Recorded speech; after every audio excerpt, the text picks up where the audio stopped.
ये 4 स्मारक राजस्थान में कौन सी झील के किनारे बने हुए हैं? 5 स्मारक कर देते हैं।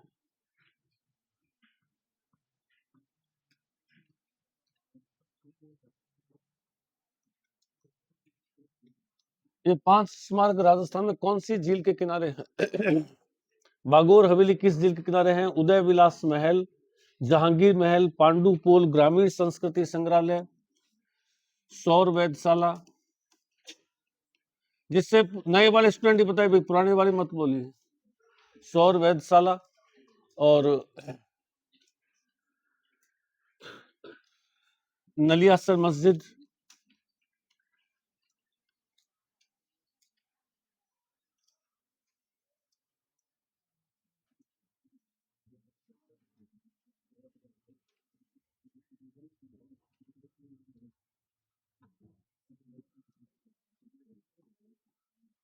गौरीबाई मूर्ति। कौन बताएगा भाई? 3 शुरू के 3 कौन बताएगा?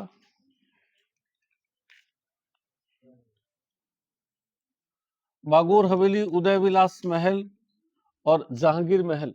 नए वाले स्टूडेंट्स में से बताइए।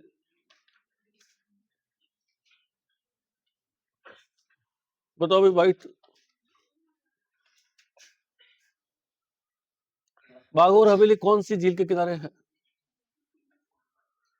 बागोर हवेली कहां पे है?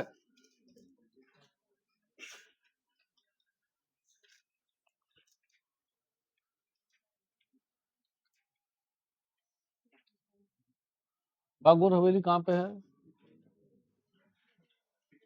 पिछोला झील, उदयपुर। क्यों फेमस है? कौन सी संस्था का मुख्यालय है यहाँ पर? पश्चिम भारत सांस्कृतिक कला केंद्र। और इसकी क्या विशेषता है? सगड़ी बड़ी किसके बनाई हुई है? अमरचंद बड़वा के।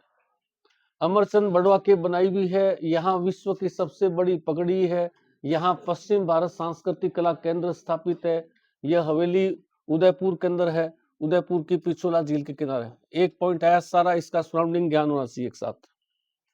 1 पॉइंट उठाया, इसके क्या विशेषता है वो सारी एक साथ दिमाग में आ जाए। बागोर हवेली पश्चिम भारत सांस्कृतिक कला केंद्र के लिए फेमस है। उदय विलास महल कहां पे है? उदय विलास महल कहां पे है? उदय विलास महल डूंगरपुर। कौन सी झील के किनारे? गैप सागर। डूंगरपुर की गैप सागर झील के किनारे जो है वो डूंगरपुर के उदय विलास महल है। गैप सागर झील डूंगरपुर। जहांगीर महल पुष्कर कौन से घाट पर बने हुए हैं? वारह घाट पर।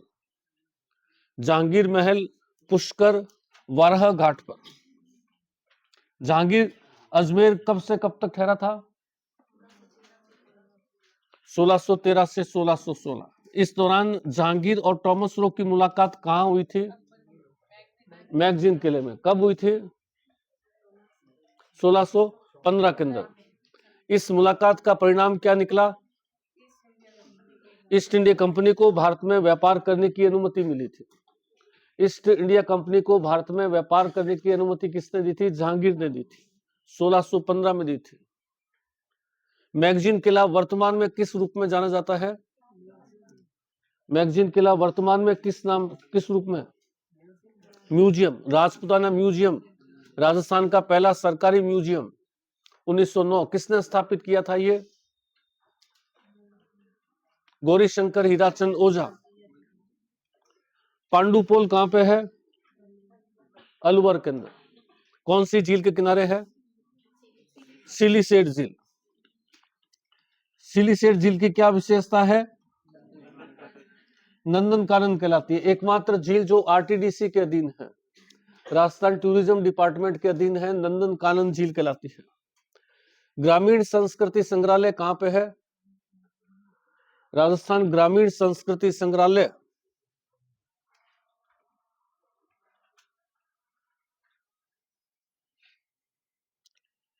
गडीसर झील कहां पे है? जैसलमेर। गडीसर झील के किनारे मैंने लिखवा रखा है। राजस्थान ग्रामीण संस्कृति संग्रहालय है, गढ़ीसर झील जैसलमेर ग्रामीण संस्कृति संग्रहालय के लिए फेमस है। सौर वेधशाला फतेह सागर झील उदयपुर सौर वेधशाला स्थापित है। फतेह सागर झील का निर्माण या पुनर्निर्माण किसने करवाया था, और वैसे निर्माण किसने करवाया था? जय सिंह ने। 1888 में फतेह सिंह ने इसका पुनर्निर्माण कराया था, और उसका नाम जो है ड्यूक ऑफ कनाट से इनॉग्रेशन करा करके नाम इसका फतेह सागर रखा था। नलियासर मस्जिद कौन सी झील के किनारे है? सांबर झील के किनारे।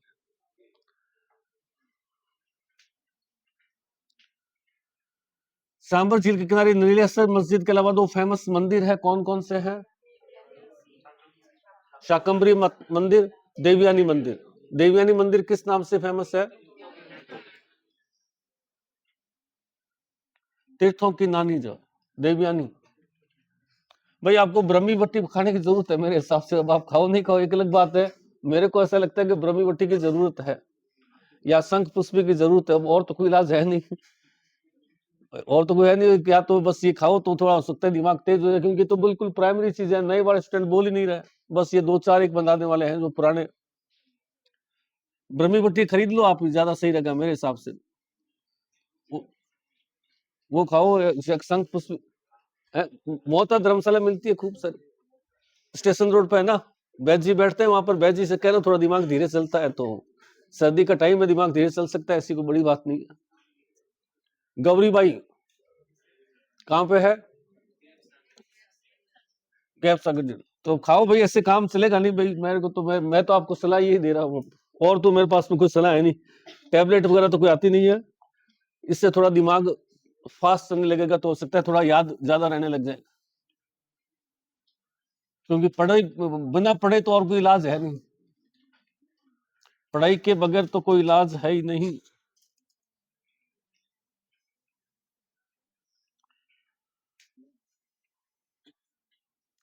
कम से कम 6 घंटे रोज पढ़ना चाहिए, कम से। जिसके जीवन में संघर्ष नहीं होता है ना, उसका जीवन बिल्कुल मतलब नीरस हो जाता है। एक रशियन एक्सपेरिमेंट था, चूहों पर किया गया था। चूहे लेकर के और उन चूहों को जो है रखा गया, और उनको सारी सुविधाएं, भोजन है, पानी है, सब कुछ उनको वहीं पर उपलब्ध करा दी गई। एनवायरमेंट्स वगैरह कुछ भी नहीं करना, भोजन करना है भोजन उपलब्ध है, आराम करना है आराम उपलब्ध है। धीरे धीरे चूहे क्या हो गए? आलसी हो गए, क्योंकि संघर्ष नहीं हुआ, और आलसी होते होते अल्टीमेटली क्या हो गए? वो मर गए। अंबानी के पास में 10-50 पीढ़ी का धन है, मुझे मैं कह सकता हूँ, लेकिन वो अभी भी 18 घंटे काम करता है। अंबानी कहते मैं तो आज से काम फ्री बंद, मेरे तो 50 पीढ़ी का है, कोटा अगली 91 पीढ़ी का देखेगा, तो अंबानी कल ही मर जाएगा। अंबानी जीवित नहीं रह पाएंगे, मतलब उसका जीवन में संघर्ष ही खत्म हो गया।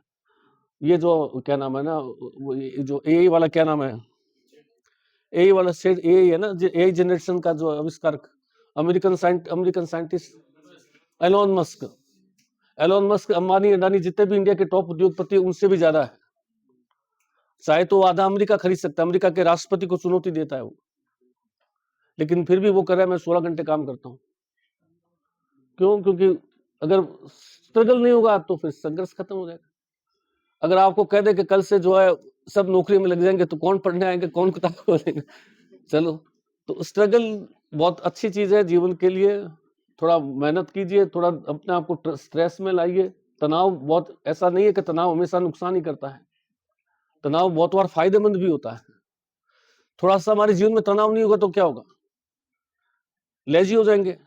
हल्का फुल्का तनाव रहने से क्या होगा? तनाव फायदेमंद रहता है। तनाव नुकसानदायक ही नहीं करता, फायदा भी बहुत करता है। तो थोड़ा स्ट्रेस, चेहरे पर तनाव रहना चाहिए, थोड़ा रहना चाहिए कि हम तैयारी कर रहे हैं, नहीं तो ऐसे ही एकदम शांत योग मुद्रा में बैठे रहोगे तो बैठे रहो, कोई फायदा नहीं इससे। स्ट्रेस होना चाहिए, संघर्ष जरूरी है लाइफ में। संघर्ष, adversity make a man perfect, एक कहावत अंग्रेजी में। जिसने संघर्ष नहीं किया उसमें परफेक्टनेस नहीं आती। एक अहमदाबाद का एक उद्योगपति है जो हर वर्ष अपने यहाँ जितने भी एम्प्लॉइज है 700-800 एम्प्लॉइज है उनको हर वर्ष वो कार गिफ्ट करता है। हीरो का बहुत बड़ा व्यापारी है, कभी आप नेट पर सर्च कर लेना। हर वर्ष वो कार गिफ्ट करता है, लेकिन वो अपने परिवार के बच्चों को ही साल भर के लिए बिना कोई मतलब मिनिमम जो होता है वेज वो देकर के और साल भर के लिए फ्री छोड़ देता है।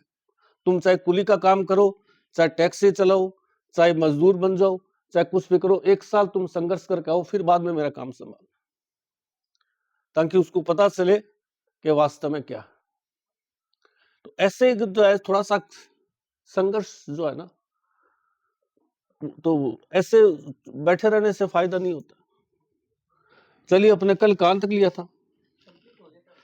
पशुधन में थोड़ा सा उसमें वो लिखवाना था। चलो पशुधन स्टार्ट कर देते हैं। पशुधन स्टार्ट कर देते हैं।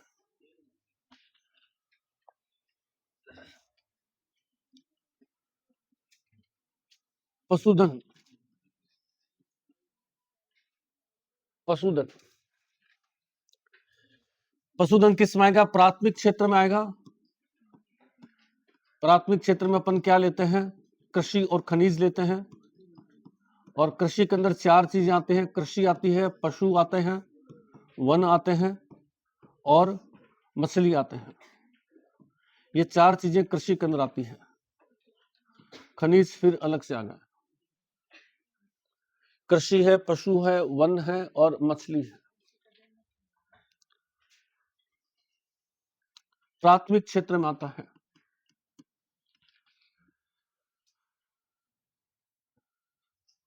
कृषि की तुलना में पशुपालन से जो है आय क्या है?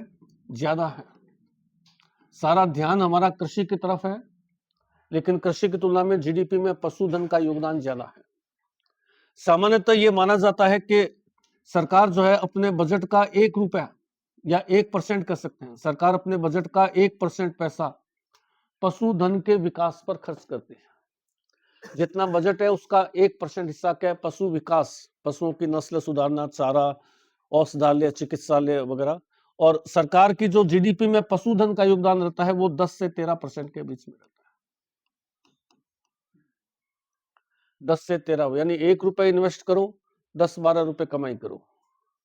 जीडीपी में पशुधन का योगदान 10 से 13% रहता है। पशु हमारे लिए जीवित तो फायदेमंद है जी, मृत पशु भी फायदेमंद है।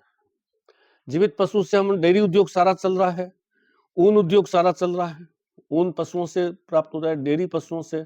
और मृत पशु है तो लेदर इंडस्ट्रीज है, चमड़ा सारा उद्योग है।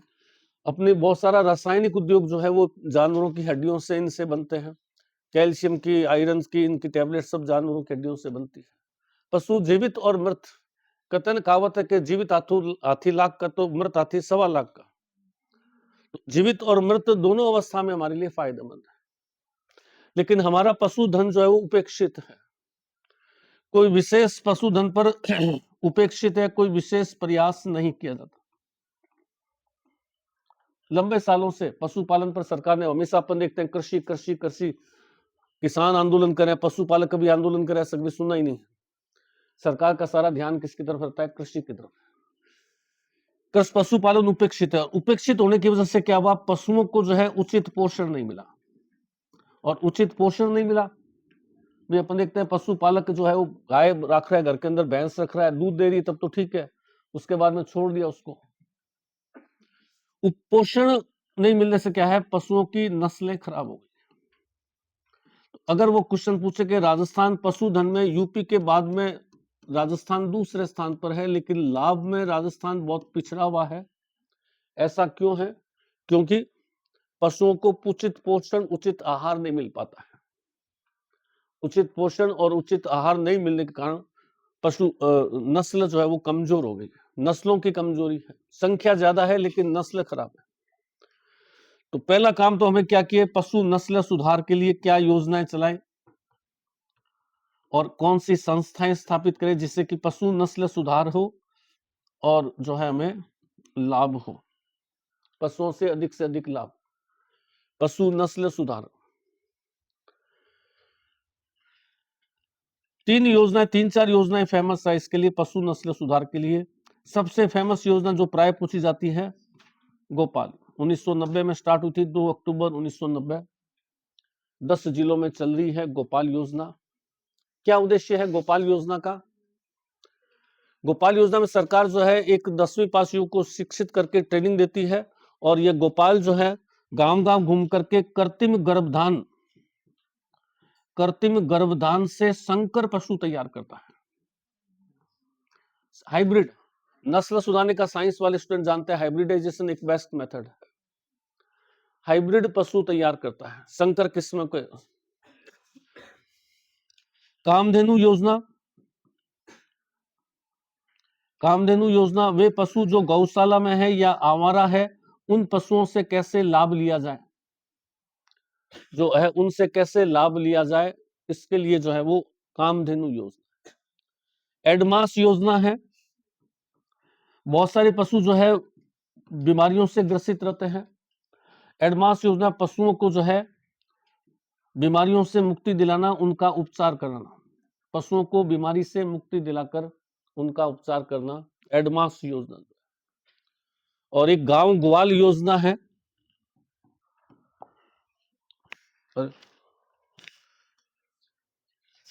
ये ये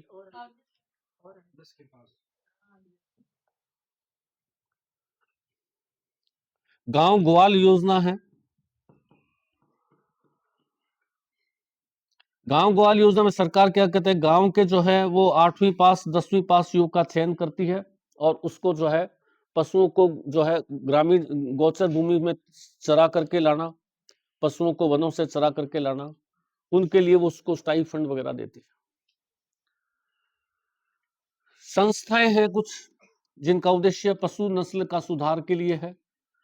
सूरतगढ़ में जो है राष्ट्रीय पशु प्रजनन संस्था स्थापित है, संकर पशुओं को तैयार करने के लिए, विशेषकर Bassi Jaipur sex sorted semen bank, उत्तर भारत का पहला जो है सेक्स सॉर्टेड सीमन बैंक स्थापित हुआ है। अब क्या है कि पशुओं में देखिए हमारे पास में पहले तो क्या था कि मेल जो पशु है बैल, उसका भी पूरा उपयोग था। गाय का दूध के लिए उपयोग है, तो बैल का खेती में उपयोग है। आजकल खेती में सब जगह ट्रैक्टर आ गए, ट्रांसपोर्टेशन में सब जगह लोड बोरी आ गए, बैल का कोई उपयोग नहीं है आज की तारीख, गोदा ऐसे ही घूम रहा है। तो तो इसका तो साइंटिस्टों ने इस पर रिसर्च किया, इस सेक्स सॉर्टेड सीमन बैंक के माध्यम से हम जो है वो 90% गायों को ही, हालांकि मैन में ही संभव नहीं है, मनुष्य में इस चीज को ना तो रिसर्च किया ना संभव, 90% गाय और 10% बैल सांड उत्पन्न कर सकते, सांड 10% और गाय चलिए कोई तो ये मतलब क्या क्या मनुष्य में तो अगर नेचुरल देखा जाए तो 50-50 का रेशियो होना चाहिए, तो इसमें ये 10% जो है सांड होते हैं, बाकी 90% गाय होती है। बस्सी जयपुर, उसके अलावा जो है मोहनगढ़ जैसलमेर में जो है देश का पहला पशु चारा बैंक स्थापित हुआ है, पशुओं के लिए लोन पशु चारा बैंक। तो उस तरह से हमने प्रयास ये करे, हमारे सामने अगर क्वेश्चन ये आ जाता है कि हमारे यहाँ पशुधन के अंदर मेन प्रॉब्लम क्या चीज है, तो मेन प्रॉब्लम है नस्ल खराब है। नस्ल को इंप्रूव करने के लिए हम उसको अच्छा पौष्टिक आहार दे। सहकारी पशु आहार केंद्र भी स्थापित हुए हैं, एक अपने बीकानेर में भी है, लालगढ़ के अंदर सहकारी पशु आहार केंद्र। वैसे 4 सहकारी पशु आहार केंद्र है जहां सरकार सस्ती दर पर किसानों को, पशु पालकों को क्या है चारा वगैरह देती है, ताकि वो पशु पालन कर सके, क्योंकि पशुओं के लिए पालना भी तो बहुत महंगा पड़ता है ना। गाय अगर दूध नहीं दे रही है तो उसको घास खिलाना और वो करना उसके लिए महंगा पड़ जाता है। तो सस्ती दर पर पशु चारा उपलब्ध कराने के लिए सहकारी पशु चारा बैंक भी स्थापित है।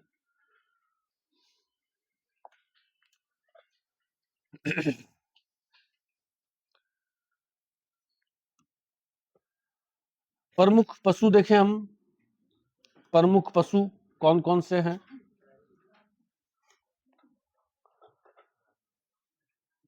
प्रमुख पशु में फर्स्ट आता है गाय। गाय की नस्लों को हम जो है वो 3 श्रेणियों में बांट सकते हैं। एक तो वो गाय है जो प्योरली दूध के लिए प्रचर्चित है, एक गाय प्योरली बैल के लिए चर्चित है, और एक गाय को अपन बहुउद्देश्य कहते हैं जो दूध, बैल वगैरह सब के लिए चर्चित है। ऐसी गाय जो दूध के लिए ही पाली जाती हैं, दूध का ही उनका, जैसे राठी है, थारपारकर है, गिर, ये जो है प्योरली दूध के लिए पाली जाती है। नागौरी पूरे इंडिया में बैल के लिए फेमस है। सांसूरी, नागौरी और सांसूरी ये दोनों जो है बैलों के लिए फेमस है। नागौरी बैल छोटा, फुर्तीला, दौड़, दक्षिण भारत के अंदर जो है बैलों की दौड़ वगैरह होती है, उनके अंदर बहुउद्देशीय है जिसमें दूध भी है अच्छा, बैल भी अच्छा है, जैसे कांकरेज है, कांकरेज के बाद में हरियाणवी है, और हरियाणवी के बाद में मालवी है।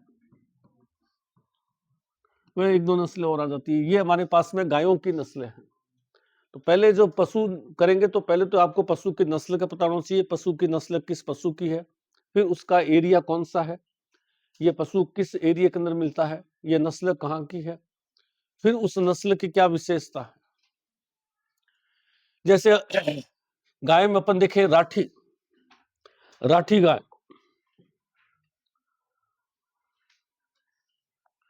बीकानेर से अपन हनुमानगढ़, गंगानगर, चूरू इधर की तरफ जाएंगे तो हमें किसका बेल्ट मिलेगा, राठी। बीकानेर से हनुमानगढ़, गंगानगर और नौहर हनुमानगढ़ राठी प्रजनन केंद्र, क्या नाम है, राठी प्रजनन केंद्र का नाम क्या है, गोवत्स परिपालन केंद्र।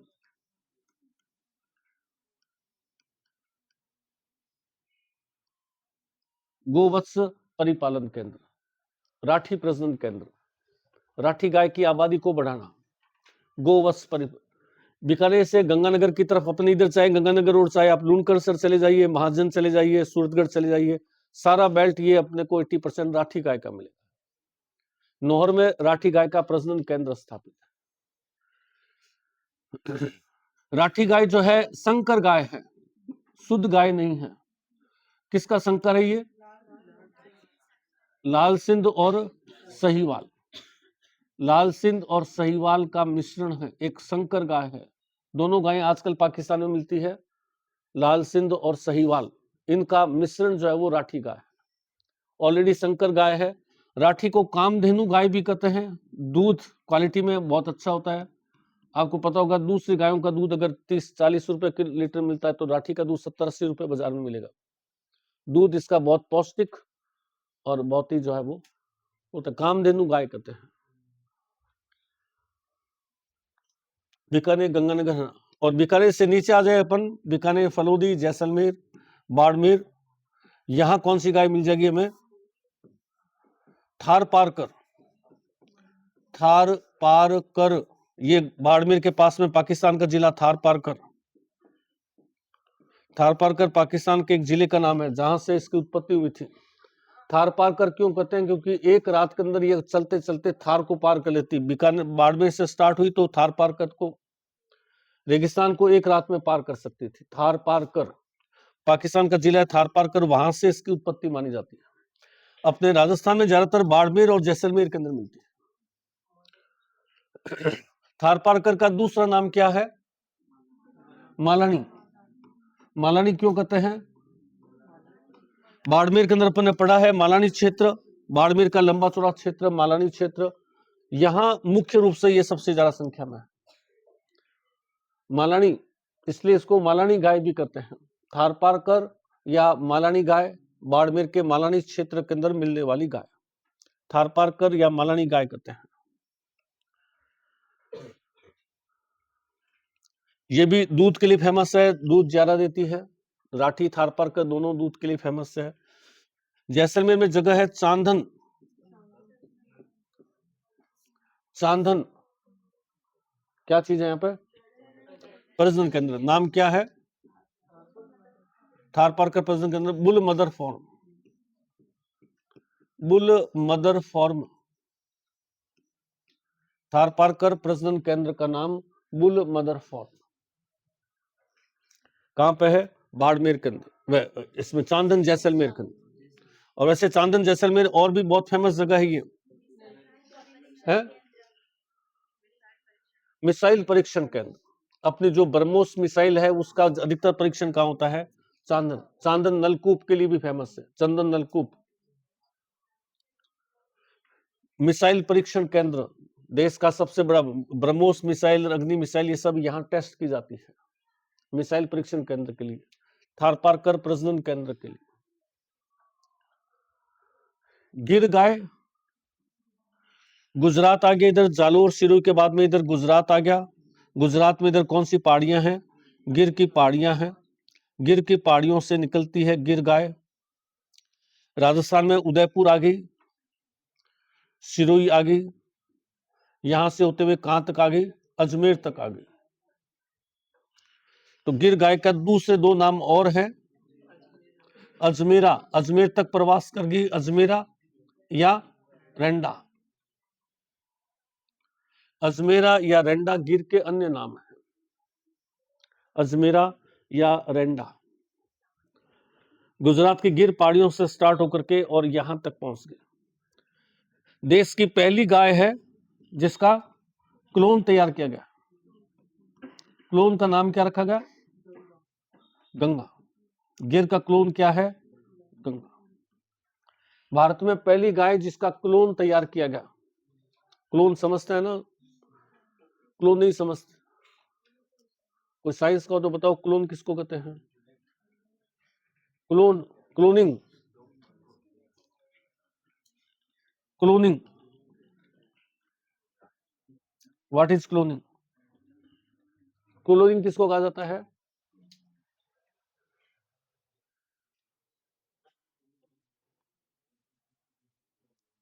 किसी जीव की कार्बन कॉपी तैयार करना, कार्बन कॉपी,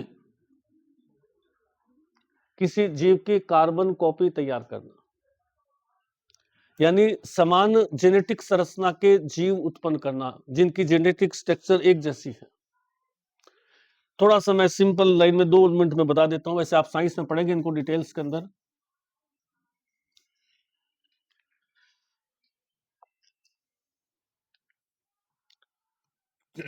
शुक्राणु होते हैं, अंडाणु होते हैं, ये जो कौन सी कोशिका है? सेक्स सेल कोशिकाएं। शुक्राणु और अंडाणु सेक्स सेल कोशिकाएं, इनमें जो है मियोसिस यानी अर्धसूत्री विभाजन होता है। हमारे यहाँ कितनी गुणसूत्र है? 46। शुक्राणु में कितने मिलेंगे? 23। अंडाणु में कितने मिलेंगे? 23, क्योंकि अर्धसूत्री विभाजन, वो आप साइंस में पढ़ेंगे डिटेल्स में, अर्धसूत्री विभाजन होता है।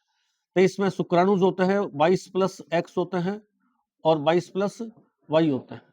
आधे शुक्राणु के अंदर एक गुणसूत्र के अंदर फर्क होता है, आधों में एक अलग सूत्र, और ये 22 प्लस एक्स और 22 प्लस एक्स, तो इस तरह से 44 प्लस एक्स एस हो तो लड़की। ये तो हमारी लैंगिक जनन की प्रक्रिया। अब लैंगिक जनन में क्या होता है? अर्धसूत्री विभाजन होता है। अर्धसूत्री विभाजन की जो अवस्थाएं आती है उसमें क्रॉसिंग ओवर जैसी एक प्रक्रिया आती है जिसमें आपस में जीन की अदला बदली होती है। इस कारण संतान के अंदर पेरेंट्स से कुछ नए जीन्स भी आ जाते हैं। कभी भी कोई भी संतान अपने पेरेंट्स की कार्बन कॉपी नहीं होता है। हर संतान की स्ट्रक्चर, कोई लड़की है तो उसकी माँ से स्ट्रक्चर अलग होगी, बहुत सारा फर्क होगा। लड़का है, फादर से बहुत सारी उसके गुण अलग होंगे, क्योंकि यहाँ गुणसूत्रों का आदान प्रदान हो गया। और गुणसूत्रों के आदान प्रदान होने से, जीन्स के आदान प्रदान होने से क्या हुआ? उनमें नए नए परिवर्तन आ गए। कभी भी संतान अपने माता पिता की कार्बन कॉपी नहीं है। कोई ये नहीं कह सकता कि अपनी माँ की बिल्कुल कार्बन कॉपी, बहुत सारी जेनेटिक स्ट्रक्चर डिफरेंट रहेंगे। अब हमने क्या लिया? एक कायिक कोशिका ले ली, 46 गुणसूत्रों वाली। ये तो हो गए 23 और 23 46, और नई संतान बन गई। यहां से एक सेल ले ली, उस सेल के अंदर जो है, यहां से एक सेल ले ली और उस सेल का केंद्र हटा दिया, केंद्र हटा दिया। फिर एक अंडा लिया। अंडा क्या होता है? भ्रूण को पोषण देता है, योग होता है अंडे के अंदर, पोषण देता है। अंडे का केंद्रक जो है वो डिस्ट्रॉय करके बाहर निकाल दिया, अंडे का केंद्रक हमने बाहर निकाल दिया और इसका केंद्रक निकाल करके और इस अंडे के अंदर लगा दिया 2x। ये तो 2x है, तो 46 वाली, यहाँ तो 46 कोशिका है। 23 गुणसूत्र वाली कोशिकाएं कहाँ है? केवल अंडाणु में और शुक्राणु में, बाकी सब जगह 46 गुणसूत्र वाली कोशिकाएं, कायिक कोशिकाएं। तो एक कायिक कोशिका 46 गुणसूत्र वाली हटा दी। अब इनमें न तो क्रॉसिंग हुआ न अर्धसूत्री विभाजन हुआ न कुछ हुआ। तो ये जो यहाँ केंद्रक लगा दिया, फिर इसको रेडिएशन दिया, रेडिएशन देने से जो है ये विभाजन करने लग गया, भ्रूण में बदलने लग गया। फिर इस भ्रूण को तीसरे बछड़े के अंदर शिफ्ट कर दिया, उसको पोषण देने के लिए आगे। शुरू में तो अंडे ने दे दिया, बाद में जब भ्रूण बड़ा हो गया किसी थर्ड गाय में दे दिया, और इस थर्ड गाय ने जो बच्चा दिया, ये बच्चा जो था जिसकी कोशिका ली गई थी, उस गाय का कार्बन कॉपी आया। मतलब लंबी चौड़ी प्रोसेस है, मैं तो एक सिंपल लैंग्वेज में ये है कि समान जिसकी स्ट्रक्चर जो जैसी है उसी स्ट्रक्चर के हजारों की संख्या में हम कर सकते हैं इसको क्लोनिंग। तो ये जो गाय आई है ना गंगा, जिस गिर गाय से बनाई गई थी गंगा, वो गिर गाय की बिल्कुल कार्बन कॉपी। जहां उसके कोई स्पॉट है तो वही स्पॉट, जहां उसके कोई है, कितनी हाइट है, कितना वजन है, सब कुछ उसकी बिल्कुल कार्बन कॉपी। कार्बन फोटोस्टेट कराते हैं ना अपन, ये इस गाय की फोटोस्टेट है। फोटोस्टेट तैयार करना मतलब आप सिंपल जो आर्ट्स वाले स्टूडेंट है, फोटोस्टेट तैयार करना, फोटोकॉपी निकलवा रहे, ये क्लोनिंग प्रोसेस होता है। तो पहली क्लोन कौन सी है? गंगा, पूरे इंडिया के अंदर, जो राजस्थान की गिर गाय की तैयार की गई।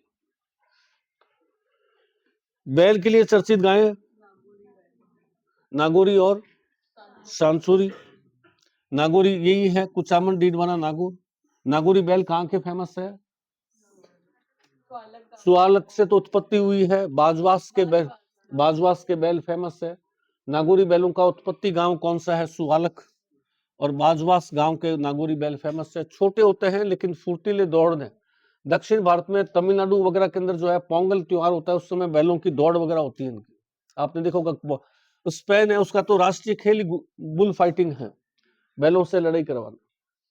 तो ये जो है नागौरी बैल नागौर के लिए। सांसूरी भी इसी तरह से। कांकरेज की दो विशेषता है। कांकरेज जो है राजस्थान में गाय की सबसे भारी नस्ल है, गाय की सबसे भारी नस्ल है, जिसको अपन कहते हैं ना अमेरिकन गाय। अपने अमेरिकन गाय बहुत बड़ी मिलती है, कांकरेज बहुत भारी नस्ल की गाय है, जो कि गुजरात के कच्छ के क्षेत्र की गाय। कांकरेज की उत्पत्ति कहां से हुई है? कच्छ से। तो कच्छ से उत्पत्ति हुई तो ये राजस्थान में कहां मिलेगी? वही उदयपुर, सिरोही, जालोर, जो गुजरात का टचिंग इलाका है। तो कांकरेज कहां मिलेगी? जालोर है, उदयपुर है, सिरोही। कहां से आई है? कच्छ से आई है। उत्पत्ति स्थान कौन सा है? कच्छ है। तो कांकरेज जो है वो कच्छ से उत्पत्ति हुई।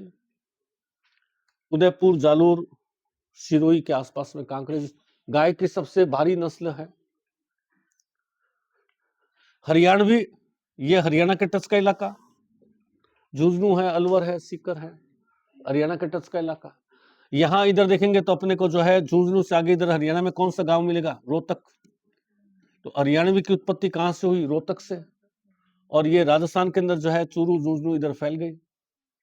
ये भी हरियाणवी के साथ रीढ़ की हड्डी, क्या नाम है, उबरी, दो सिंह के बीच की हड्डी जो है वो उबरी हुई होती है। तो 3 सिंह वाली गाय दिखाई देती है, 2 तो बड़े बड़े सिंह, एक छोटी सी हड्डी उबरी हुई। तो कई बार ऐसा लगता है 3 सिंह है इसके, बीच में हड्डी उबरी हुई होती है। मालवा का पठार है नीचे, मध्य प्रदेश। मालवा के पठार से उत्पन्न हुई और राजस्थान में कहां गई? कोटा, बारां, झालावाड़। मालवी गाय। कांकरेज है, हरियाणवी है, मालवी। तो उस तरह से ये जो है गायों की नस्लें होंगी राजस्थान में। इसी तरह से भेड़ है, इसी तरह से भेड़ है।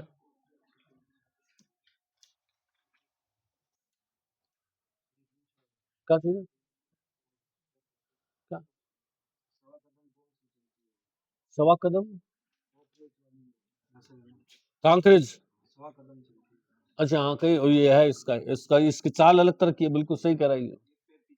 एक पैर पीछे उठने से पैर आगे वाला एक पैर उठ जाता है इसका, 1.25 कदम चलती है। ये सही है, बिल्कुल सही है। कांकरेज, इसके चाल अन्य गायों से थोड़ी अलग है। कांकरेज। चलो पहले अपने को थोड़ा सा एग्रीकल्चर भी लिखना है और फिर इसको लिख लेते हैं।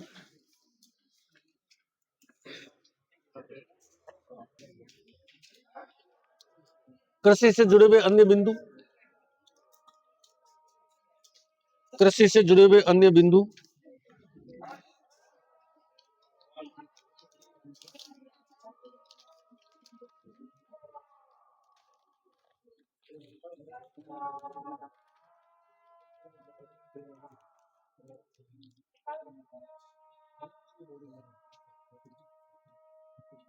श्री अन्न योजना, अगला पॉइंट, श्री अन्न योजना, श्री अन्न योजना। हाँ, बिंदु मुख्य बिंदु, मुख्य बिंदु चल रहा है। श्री अन्न योजना, मोटे अनाज और बाजरा के उत्पादन को बढ़ावा देना। मोटे अनाज और बाजरा, मोटे अनाज और बाजरा के उत्पादन को बढ़ावा देना। मोटे अनाज और बाजरा, मोटे अनाज और बाजरा के उत्पादन को बढ़ावा देना। राजस्थान दोनों में प्रथम स्थान पर है। मोटे अनाज में और बाजरे में राजस्थान दोनों में प्रथम स्थान पर है। दोनों में प्रथम स्थान पर है। दूसरा पॉइंट, राजस्थान 10 कृषि जलवायु प्रदेश में बटा हुआ है। राजस्थान 10 कृषि जलवायु प्रदेश में बटा हुआ है। राजस्थान 10 कृषि जलवायु प्रदेश में बटा हुआ है। कृषि जलवायु प्रदेश, कृषि जलवायु प्रदेश में बटा हुआ है।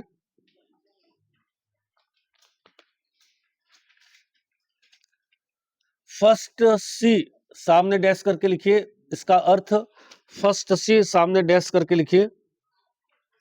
फर्स्ट सी, अति शुष्क व आंशिक सिंचित प्रदेश। अति शुष्क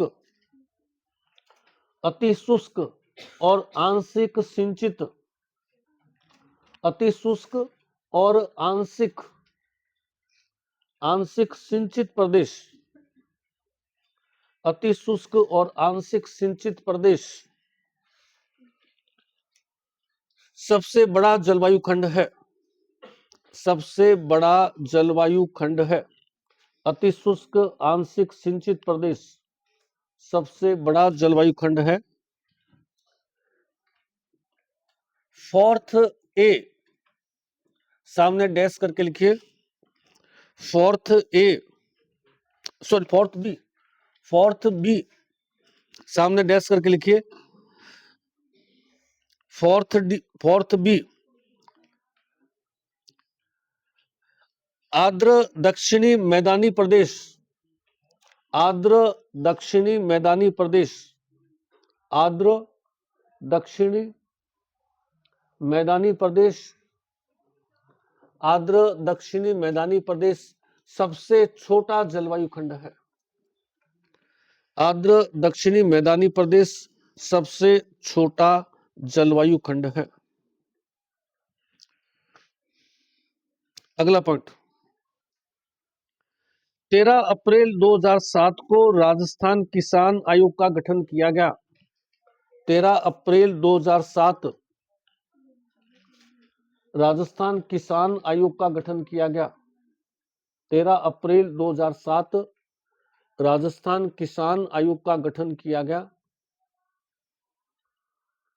राजस्थान किसान आयोग का गठन किया गया।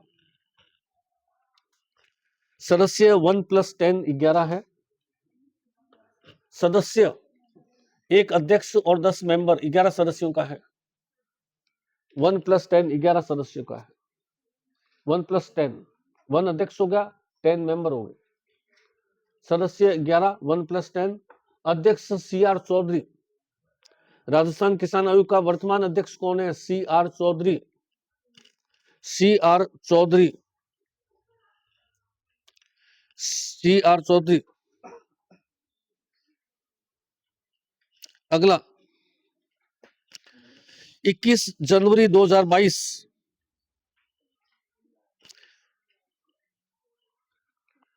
21 जनवरी 2022। 22 21 जनवरी 2022 Rajasthan agro industry development board का गठन हुआ। Rajasthan agro industry Rajasthan agro industry development board का गठन हुआ। Rajasthan agro industry development board का गठन हुआ। बोर्ड का गठन हुआ। सदस्य 11, इसमें अध्यक्ष नहीं है, सारे मेंबर ही है। सदस्य 11, राजस्थान एग्रो डेवलपमेंट बोर्ड में सदस्य 11। उद्देश्य कृषि निर्यात व व्यापार को बढ़ावा देना। उद्देश्य कृषि निर्यात और व्यापार को बढ़ावा देना। कृषि निर्यात और व्यापार को बढ़ावा देना।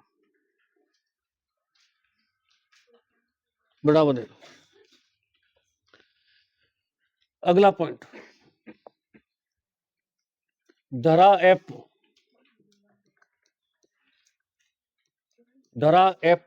होता है ना मोबाइल पर, धरा ऐप किसानों की सुविधा हेतु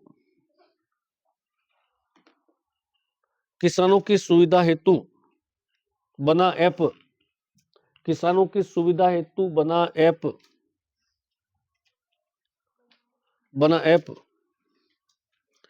किसान घर बैठे जमीन का नक्शा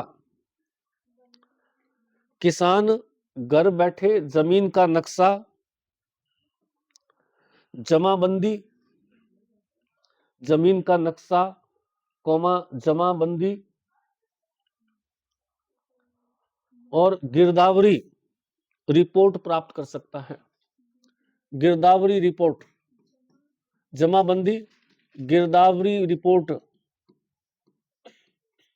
गिरदावरी किसको कहते हैं? गिरदावरी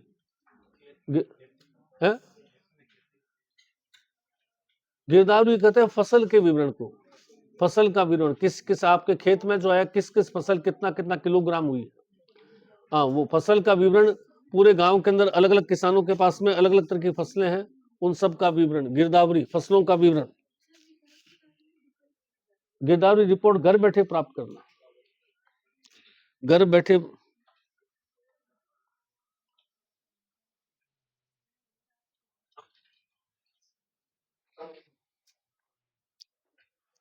अगला लिखिए,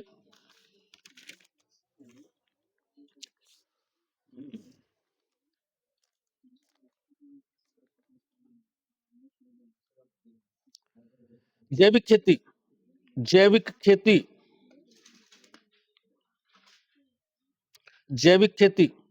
गोबर हरी खाद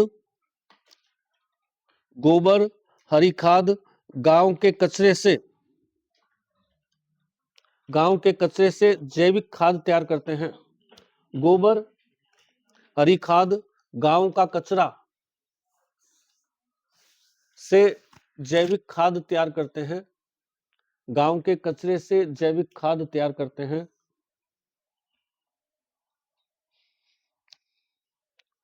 डूंगरपुर पहला जिला जहां केवल जैविक खेती होती है।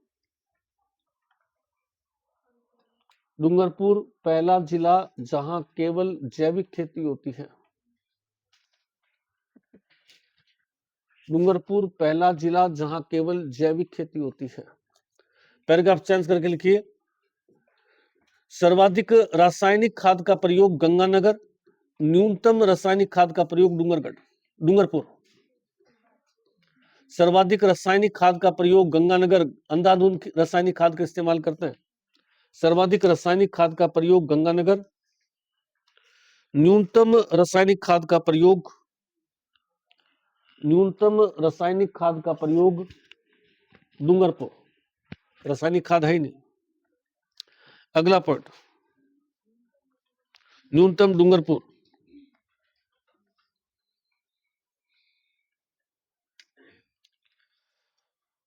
प्रधानमंत्री किसान सम्मान योजना, प्रधानमंत्री पीएम किसान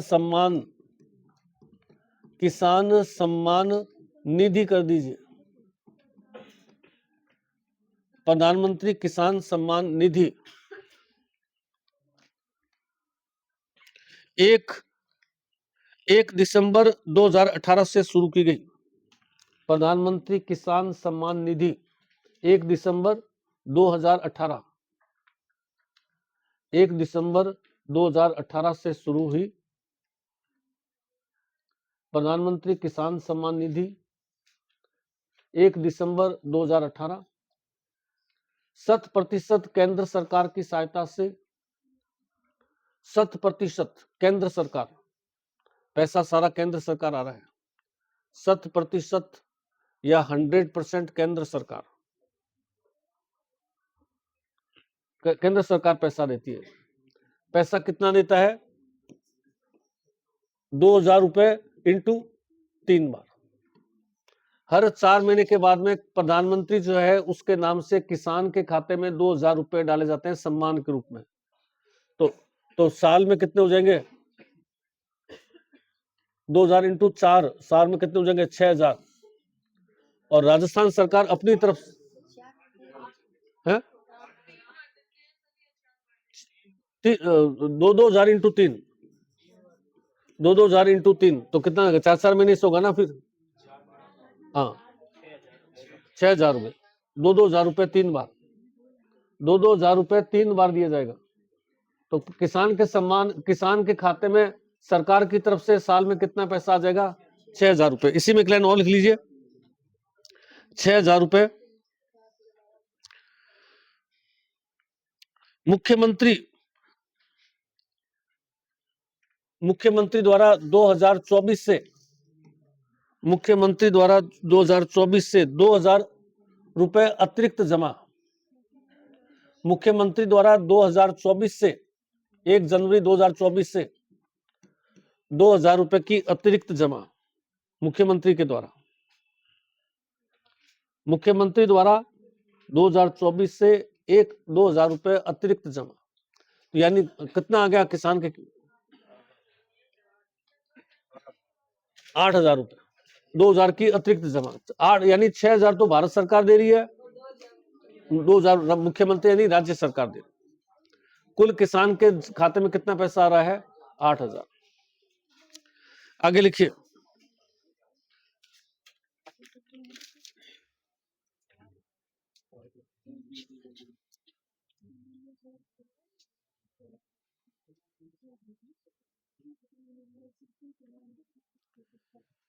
फसल उत्कृष्टता केंद्र, फसल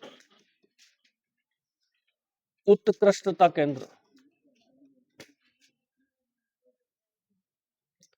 फसलों के विकास के केंद्र नए स्थापित हुए भी, फसल उत्कृष्टता केंद्र।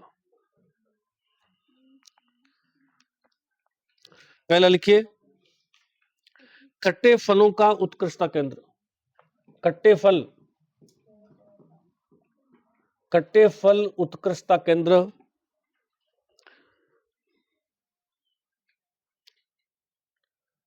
फिर न आधा, फिर नंटा गांव है, नंटा कोटा केंद्र, खट्टे फल उत्कृष्टता केंद्र नंटा कोटा, कोटा केंद्र। अमरूद उत्कृष्टता केंद्र, अमरूद की फसल देवड़ावास टोंक,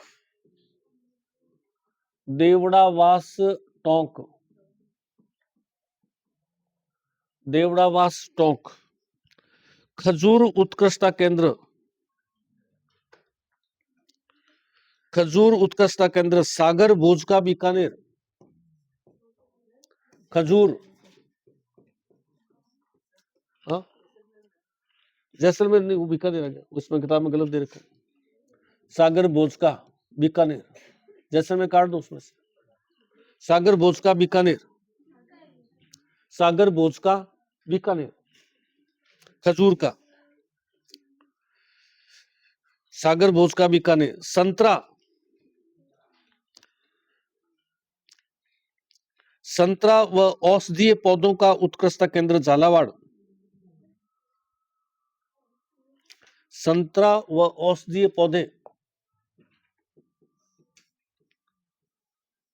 संतरा प्लस औषधीय पौधे, झालावाड़। यानी संतरे की किस्म सुधारने का केंद्र। मिलेट्स, मोटे अनाज, मिलेट्स किसको कहते हैं? मोटे अनाज। मोटे अनाज उत्कृष्टता केंद्र जोधपुर, मोटे अनाज जोधपुर।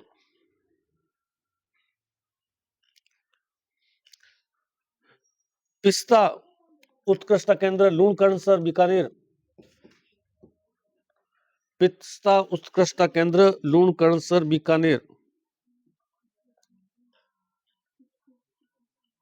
लूणकरणसर बीकानेर। अंजीर उत्कृष्टता केंद्र सिरोही। बस इतने से हो जाएगा। अंजीर उत्कृष्टता केंद्र सिरोही।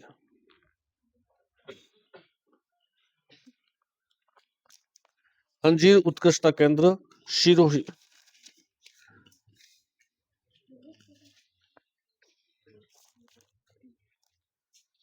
आगे लिखिए।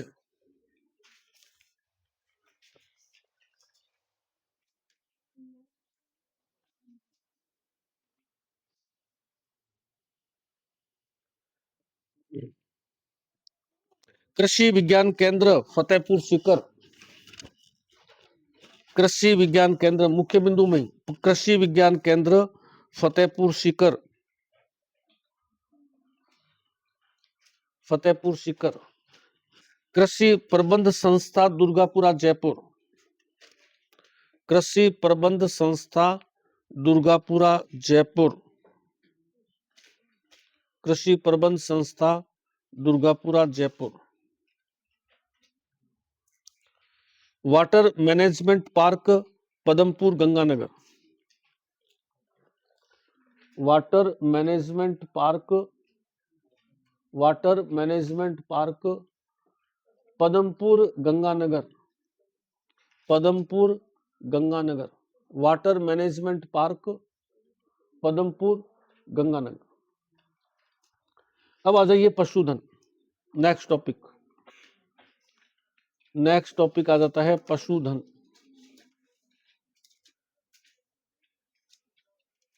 नया टॉपिक नए पन्ने से स्टार्ट कीजिए। कुछ पन्ने छोड़ दीजिए, एक आधा पन्ना, ताकि कुछ नई चीज मिले तो उसमें नोट करते रहे। पशुधन,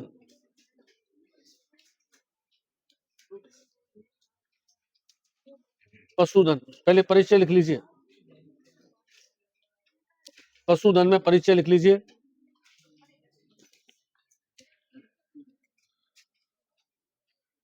पशुधन अर्थव्यवस्था के प्राथमिक क्षेत्र अर्थात कृषि में शामिल है। पशुधन, पशुधन अर्थव्यवस्था के प्राथमिक क्षेत्र, पशुधन अर्थव्यवस्था के प्राथमिक क्षेत्र, प्राइमरी सेक्टर अर्थात कृषि में शामिल है। अर्थव्यवस्था के प्राथमिक क्षेत्र अर्थात कृषि में शामिल है।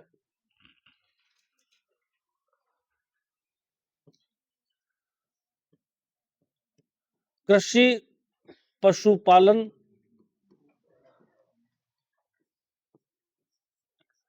मछली पालन और वन सामूहिक रूप से कृषि कहलाते हैं। कृषि, पशुपालन, मछली और वन सामूहिक रूप से कृषि कहलाते हैं। वन सामूहिक रूप से कृषि कहलाते हैं। इनमें पशुपालन से सर्वाधिक आय होती है। इनमें पशुपालन से सर्वाधिक आय होती है।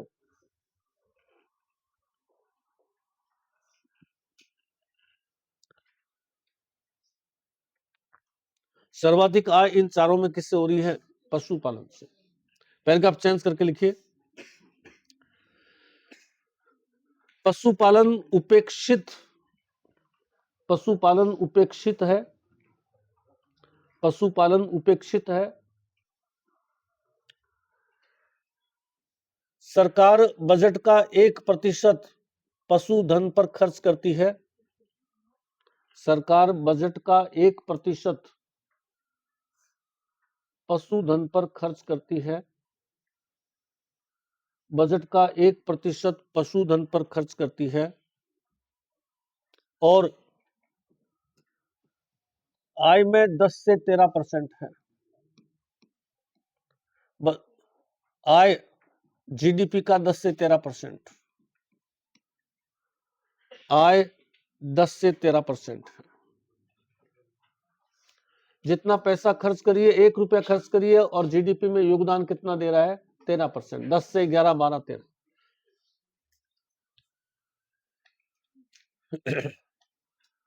राजस्थान के पशुधन की मुख्य समस्या। राजस्थान के पशुधन की मुख्य समस्या। राजस्थान के पशुधन की मुख्य समस्या पौष्टिक आहार न मिलने से। पौष्टिक आहार न मिलने से। पौष्टिक आहार न मिलने से पशुओं की नस्ल का खराब हो जाना है। पशुओं की नस्ल का खराब होना है।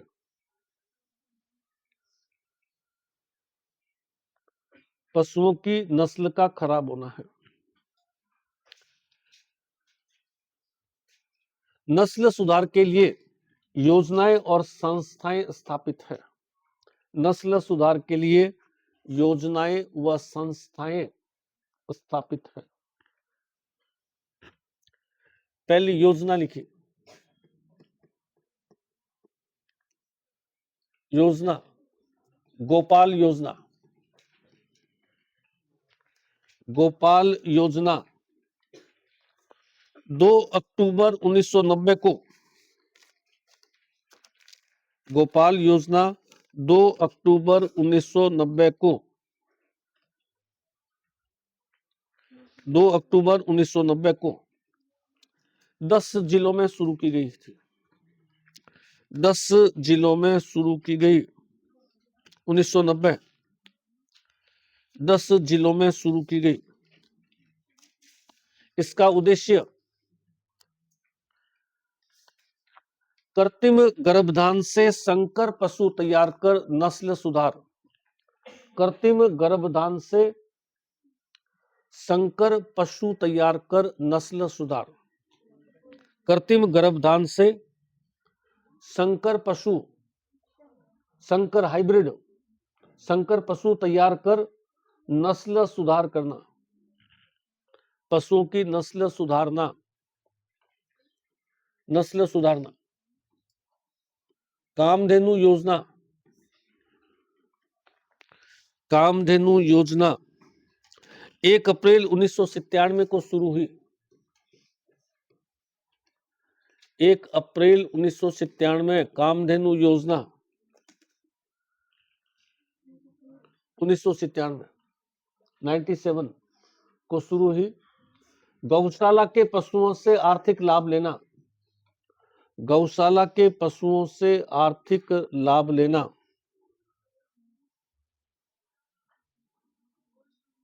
गौशाला के पशुओं से आर्थिक लाभ लेना। एडमास योजना 1999।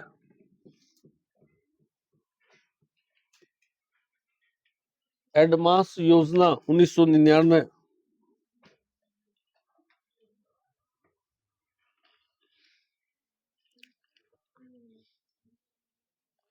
पशुओं के रोगों की जांच कर निदान करना, पशुओं के रोग की जांच कर, कौन से पशुओं के रोग की जांच कर या पशुओं की जांच कर रोग निदान करना, ऐसा कर दिया।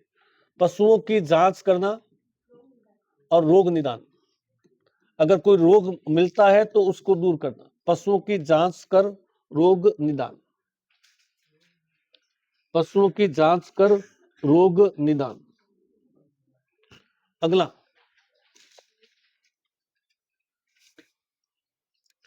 गांव ग्वाल योजना, गांव ग्वाल योजना,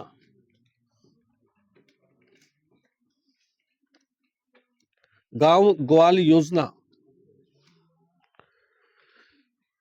गायों को गोचर भूमि में चराने के लिए ले जाना, गायों को गोचर भूमि में चराने के लिए ले जाना, गायों को गोचर भूमि में चराने के लिए ले जाना,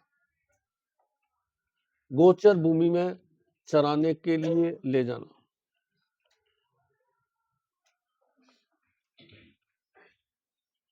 अब आ जाता है संस्थाएं, संस्थाएं। बस्सी जयपुर,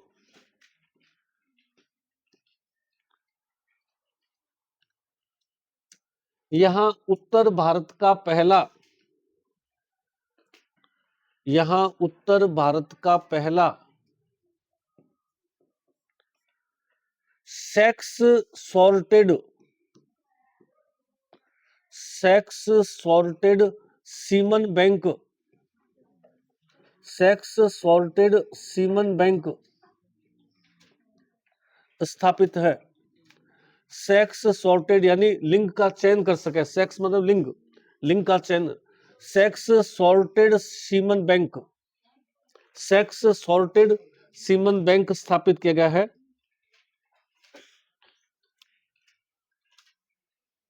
यहां 90% गायें, यहां 90% गायें, गाय सेक्स सॉर्टेड सीमन बैंक स्थापित किया गया है। यहां 90% बछड़ियां, गाय के स्थान पर बछड़ियां कर दीजिए, यहां 90% बछड़ियां पैदा की जाती है। नंदी केवल 10% है। 90% बछड़ियां पैदा की जाती है। नंदी यानी बैल, बैल केवल 10% होते हैं। 90% बछड़ियों को पैदा करते हैं, नंदी केवल 10% होते हैं।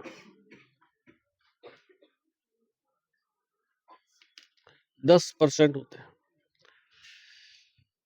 जामडोली जयपुर सेकंड, जामडोली जयपुर, जामडोली जयपुर, जामडोली जयपुर। यहां पशुधन विकास बोर्ड स्थापित है, पशुधन विकास बोर्ड स्थापित है, पशुधन विकास बोर्ड स्थापित है। यहां पशु आहार प्रयोगशाला स्थापित है, पशु आहार प्रयोगशाला, पशुधन विकास बोर्ड, पशु आहार प्रयोगशाला। तीसरा, सूरतगढ़, सूरतगढ़। यहां केंद्रीय पशु प्रजनन संस्था स्थापित है, केंद्रीय पशु प्रजनन संस्था, केंद्रीय पशु प्रजनन संस्था स्थापित है। मोहनगढ़ बीकानेर, सॉरी मोहनगढ़ बीकानेर नहीं, जैसलमेर, नेक्स्ट मोहनगढ़। देश का पहला पशु चारा बैंक स्थापित हुआ है, देश का पहला पशु चारा बैंक।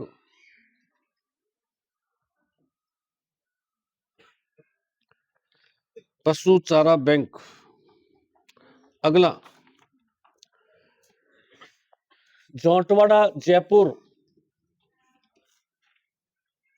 जौंटवाड़ा जयपुर कीटनाशक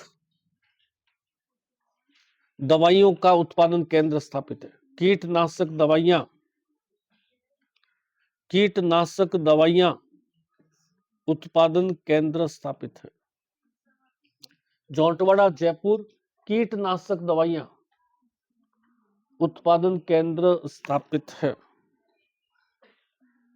कल इसमें आगे और लेंगे।